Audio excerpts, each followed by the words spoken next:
नमस्कार, कैसे हैं आप लोग? नमस्कार, मैं हूँ राकेश, आप लोगों के सामने स्वागत करता हूँ। उम्मीद करता हूँ आप सभी लोग बहुत अच्छे होंगे और प्रिपरेशन में लगे होंगे। यूपीपीसीएस 2024 निकट भविष्य में आने वाला है। थोड़ा डिबेट है कि कब ये परीक्षा होगी, लेकिन अब अक्टूबर के लास्ट तक ये परीक्षा संभावित थी और माइट भी हमें शायद उसमें कुछ बदलाव भी उम्मीद है कि शायद देखने को मिल जाए। ऐसी चीज़ें चल रही हैं। खैर, यूपीपीसीएस को लेके एक इम्पॉर्टेंट लेक्चर है, करंट अफेयर है। अभी हाल ही में जो एक हाल ही का करंट अफेयर है, इसके ऊपर अगर देखा जाए तो बहुत छोटा सा, यहाँ से क्वेश्चन मुझे लग रहा है कि संभावित रूप से पूछा जा सकेगा।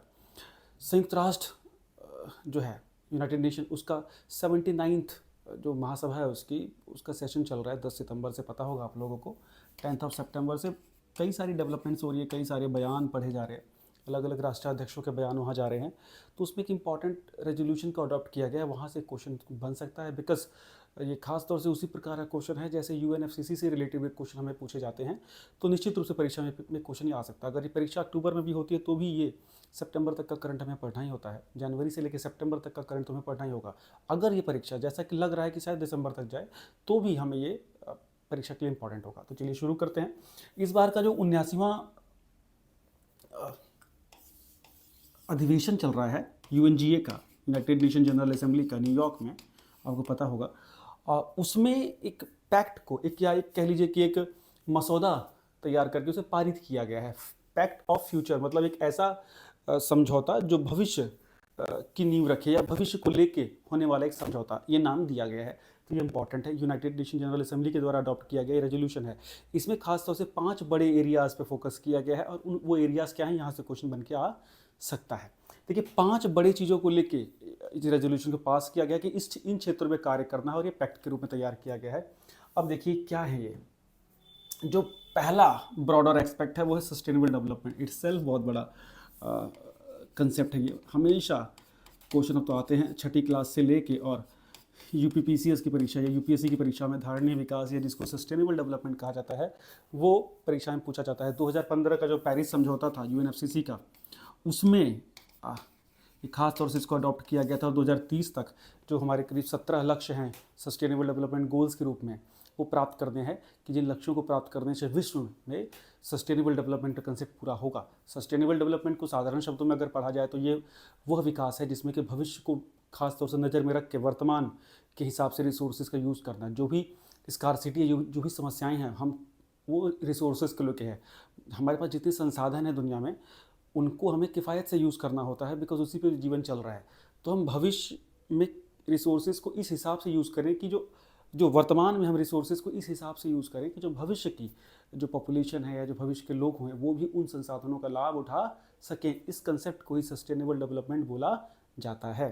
तो ये बात की गई है कि पैक्ट ऑफ फ्यूचर में कि पहला है कि भाई सारे सस्टेनेबल जो डेवलपमेंट है ना, वो अचीव जरूर की जाए। जो गोल्स हमारे एसटीजी गोल्स हैं 2030 तक का इसका टारगेट था, लगता तो नहीं है कि अचीव हो जाएंगे। अगर ये टारगेट अचीव होते हैं तो ये माना जाएगा कि जो विश्व है वो रिसोर्सेज का अपना बहुत अच्छे से उपयोग कर पा रहा है, और भविष्य के लिए भी हम कुछ संजो के रख रहे हैं। आप विश्व की बड़ी समस्याएं हैं, ग्लोबल वार्मिंग से लेकर क्लाइमेट चेंज, जो बड़ी बड़ी चीज़ें हैं, उसको कहीं ना कहीं लड़ने के लिए ये सस्टेनेबल डेवलपमेंट का कंसेप्ट, आप अगर पीछे जाएंगे, है ना, रियो कन्वेंशन जो हुआ था पहले, वहाँ से जनरेट हुआ था। ठीक। सेकंड इसमें जो बात कही गई है वो है इंटरनेशनल पीस एंड सिक्योरिटी। वर्तमान में विश्व ऐसी परिस्थितियों से गुजर रहा है जब आप देखोगे कि विश्व के बड़े हिस्से इसमें कन्फ्लिक्ट में उलझे हुए हैं, चाहे वो रशियन यूक्रेनियन वॉर हो, चाहे मिडल ईस्ट में आप देख रहे हो एस्केलेशन हो रहा हो इसराइल और उसके बगल के जो अरब देश हैं उनके साथ।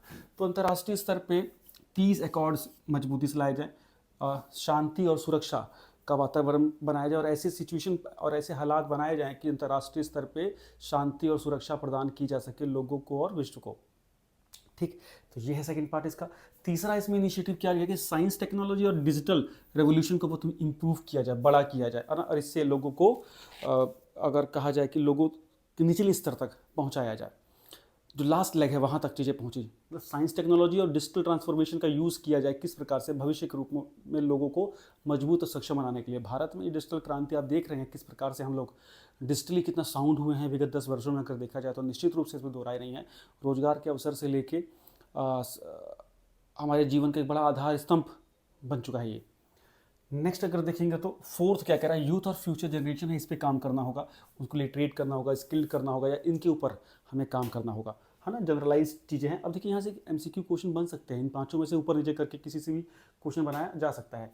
इसके बाद पांचवा जो बोला गया, ट्रांसफॉर्मिंग ग्लोबल गवर्नेंस, मतलब वैश्विक स्तर पे जो जिस प्रकार का जो सरकारें जो अपने कार्य करती हैं, जो सरकारों की जो नीतियां हैं, है ना, वो किस प्रकार से ट्रांसफॉर्म होंगी, उस पर काम करना है। आपने देखा होगा कि बहुत जगहों पे बहुत जटिलताएं हैं कार्यों को लेके, लोगों के विकास को लेके। बहुत बार गवर्नेंस के जो प्रोसेस होते हैं वही हिंड्रेंस पैदा कर देते हैं।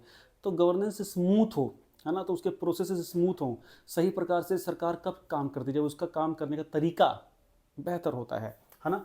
तो जो विश्व में जो कमियां हैं, है ना, गवर्नेंस को लेके, उस पर काम हो।